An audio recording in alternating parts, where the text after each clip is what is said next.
All right, diving into Brave New World today. Got a ton of your thoughts and analyses on this one, so seems like you're ready to get seriously deep with this classic dystopia. Yeah, it's one that really sticks with you. It does. And we've got some big questions to unpack. I mean, what happens when happiness is just engineered? Hmm. What's the cost of stability when it comes at the expense of freedom?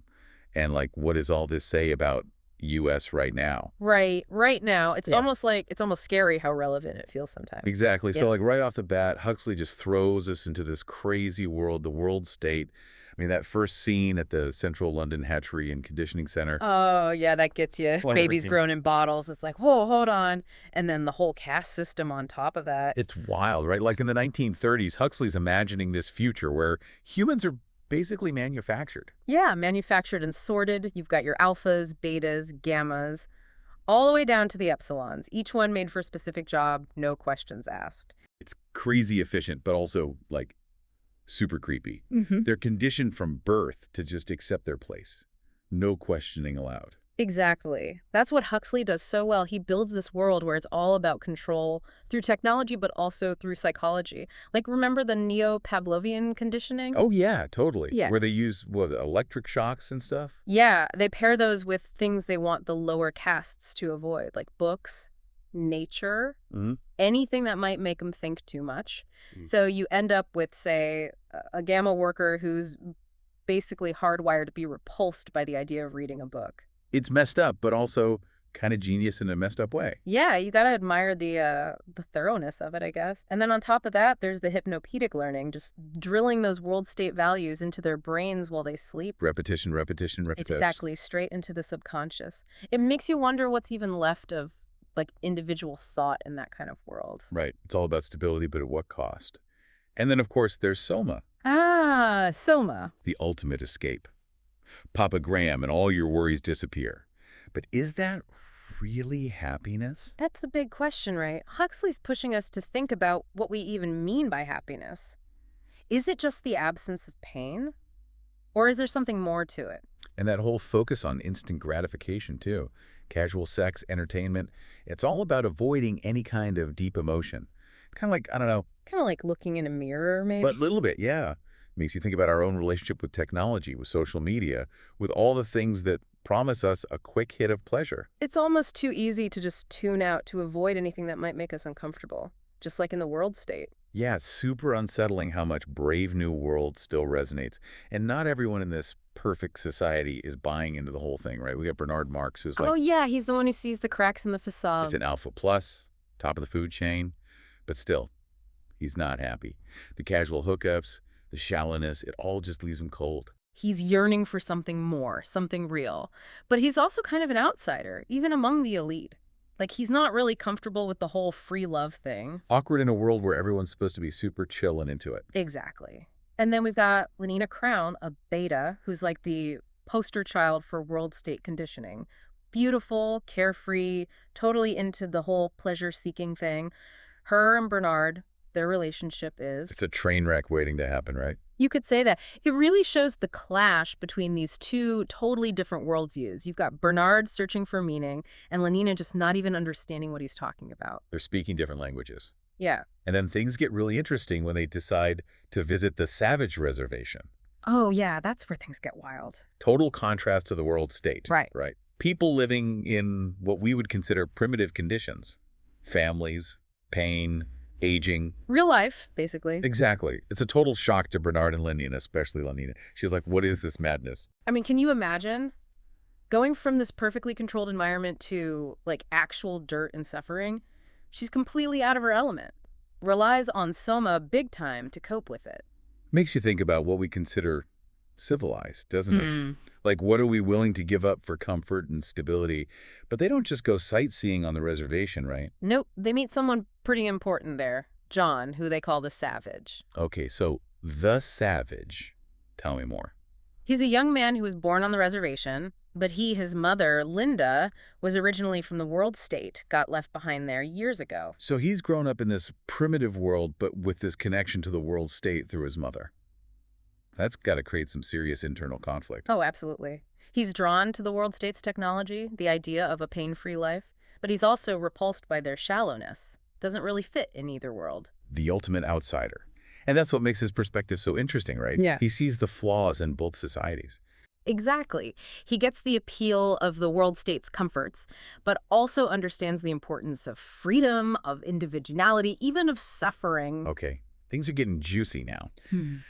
So Bernard sees John as a way to kind of shake things up back in the world state, right? Yeah, he sees an opportunity. He's like, this guy's story is going to blow everyone's minds. But is it really about challenging the system, or is it more about Bernard trying to make himself look good? Ooh, good question. Because let's be real, Bernard's not exactly a revolutionary. He's got his own motivations, for sure. He's still playing the world state game, even while criticizing it. So he brings John and Linda back to the world state. And it's like dropping a bomb into a perfectly ordered world. Things are going to get messy. Oh yeah, I can't wait to see how this plays out. We're about to witness a major clash of civilizations. You know we have to break here, but man, I am hooked. Messy is an understatement. It's like, imagine this perfectly balanced ecosystem, right? And then you introduce a completely foreign element, chaos. Total chaos. Especially for Yes. the director of the hatchery, Mr. Control Freak himself. Oh, yeah, talk about a fall from grace. This guy built his whole life around upholding the world state's order. And then, boom, John shows up, living proof that the director broke the ultimate taboo, fathering a child. I can't even imagine the scandal. It's huge EE, forces him to resign, totally disgraced. I mean, it shows that even in this society where they try to erase all those messy human emotions, It's still creep in. they always do. But for John, being back in the world state, It's got to be a nightmare for him, right? I mean, think about it. Everything he values, everything that gives his life meaning is considered backwards and primitive here. exactly. And everyone's treating him like some kind of exhibit, the savage on display. Ooh. I bet that just fuels his disgust for the world state even more. Absolutely. He sees their obsession with pleasure, with soma, as a form of slavery. He's trying to wake them up to what they've lost, to the beauty of, like, real human connection, real emotions. But it's falling on deaf ears. Totally. It's like trying to explain color to someone who's been blind their whole life. They just don't have the framework to understand it. So what happens? Does he just give up? He tries to fight back, actually. There's this scene where he tries to stage a mini rebellion, tries to get a group of Delta workers to ditch their soma rations. Oh, wow. Trying to force them to experience real life, huh? Yeah, he wants them to feel something genuine, even if it's pain or sadness. But it backfires spectacularly. I can imagine. These people are completely dependent on Soma. Taking it away from them is like... It's like taking away their oxygen. They panic, they turn on John, demanding their soma back. And John's left standing there like, what just happened? Pretty much. It ends in this whole big, chaotic mess, and John ends up getting arrested, along with Bernard and their buddy Helmholtz, remember him? Another alpha who's not really buying into the world state's BS. Ah, right, the writer guy. So much for evolution. But this whole thing sets up the big showdown, doesn't it? You bet. The John versus Mustafa Mon debate. That's where things get really interesting, right? Because Mond isn't just some power-hungry dictator. Not at all. He's actually this super intelligent, almost philosophical guy. He gets the sacrifices the world state has made, and he genuinely believes it's for the greater good. So he's not evil, just misguided. Maybe. I mean, he argues that freedom and individuality just lead to chaos and suffering. By eliminating those things, they've created this perfect society where everyone is, like, superficially content. And of course, John's whole argument is that a life without freedom, without the right to choose your own path, Even if it's a path filled with pain and struggle. it's not really a life worth living. Exactly. And that debate, man, it's so relevant to us today. It's like, how much are we willing to give up for comfort and security? Are we giving up too much already? It's a question we all have to grapple with, especially in our world of constant surveillance, algorithms controlling what we see, and all that. So after this epic philosophical battle, what happens? Do they punish John for trying to start a rebellion? Surprisingly, no. Mond actually sees that John and Helmholtz are too smart, too independent to be assimilated into the world state. So he gives them a choice. Exile to an island with other dissidents, or stay in the world state but basically live as outsiders. So conform or escape. Tough choice. Helmholtz, surprisingly, chooses exile. He's actually excited about it, sees it as a chance to connect with like-minded people, to create art that actually challenges the system. Interesting. He embraces being an outsider. But Bernard, not so much, right? Nope. Bernard freaks out, begs Mon to let him stay, even though he's been complaining about the world state this whole time. Oh, Bernard.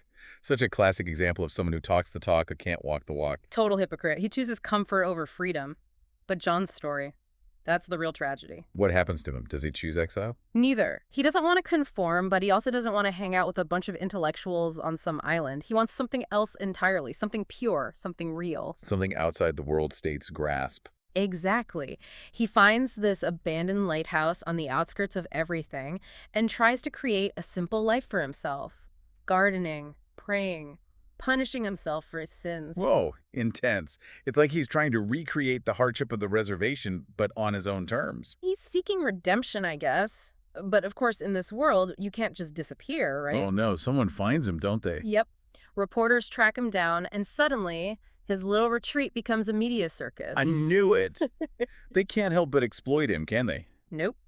They turn him into this sideshow attraction, and it just gets worse from there. Lenina even shows up, all confused and trying to, reconnect with him. Oh man, that's got to be a disaster. Ugh. Their views on, well, pretty much everything are so fundamentally different. It's a total train wreck. John's torn between his attraction to her and his disgust for everything she represents. He lashes out, calls her names, and Lenina, well, she just shuts down. Can't handle it. It's so sad. They're both victims of this messed up system. Yeah. Unable to connect, unable to understand each other. It's heartbreaking. And the crowd, they just lack it all up, thinking it's some kind of performance. They turn John's pain into another form of entertainment. It's the ultimate violation. It really is. And it all culminates in John taking his own life. Oh, wow. That's heavy. It's like he'd rather die than be consumed by this empty, meaningless existence. Exactly. His suicide is a powerful statement. A rejection of the world state, a refusal to compromise his values. And it makes you think, doesn't it? Like, what are W.E. willing to die for? What do W.E. truly value in this world? It's such a powerful ending. Like, it sticks with you. That image of John choosing death over what? Over just existing in that world. It's heavy stuff, and I think it really forces us to ask ourselves, what's the point of it all? If we're just chasing pleasure, avoiding pain, numbing ourselves to everything, what's left? Yeah, it's like, is that even really living? And the crazy thing is the world state isn't some, evil dictatorship. It's more subtle than that, right? Totally. It's the system that's convinced itself that it's found the answer to happiness, even if it means giving up all those things we usually think of as, essential to being human. Freedom, choice, love, even suffering. It's all gone. And Mond, he really believes he's done something good, doesn't he? Oh, yeah, he's totally convinced. But that's what makes it so creepy, you know? He's not some mustache-twirling villain. He's just deeply, deeply misguided. So where does that leave us? I mean, John's rebellion fails. His attempt to find meaning in solitude fails. It's almost like Huxley's saying there's no hope. I don't think that's it, though. I think it's more about, a warning, a wake-up call. Hey, if we're not careful, this is where we could end up. Okay, so if it's a warning, what are we supposed to do about it? What's the takeaway? For me, it's about staying critical, questioning everything. Don't just accept things at face value, especially when someone's promising you easy happiness. It's usually not that simple. Yeah, no such thing as a free lunch, right? Yeah. We have to think for ourselves, make our own dystopian choices, even if they're hard. Exactly. Yeah. And be willing to fight for those choices. Because freedom, individuality, all that, it's not just going to be handed to us. We have to earn it, protect it. And sometimes, yeah, that means being uncomfortable. That means facing the hard stuff. Because that's part of being human, right? Yeah. We can't just numb ourselves to everything. The good ain't the bad, it's all part of the experience. It's like those old photographs, the ones with all the scratches and faded colors. They might not be perfect, but they're real. Yeah. And there's something beautiful about that. Yeah, there's a depth to it, a story. Exactly. So maybe that's the message of Brave New World. To embrace the messiness of life, the imperfections, the struggles. Because that's what makes us who we are. And to never stop questioning, never stop fighting for what we believe in, even when it feels like an uphill battle. Man, that's some deep stuff. Thanks for joining us on this deep dive into Brave New World. We hope it's given you a lot to think about, maybe even spark some conversations. Keep those questions coming and keep exploring.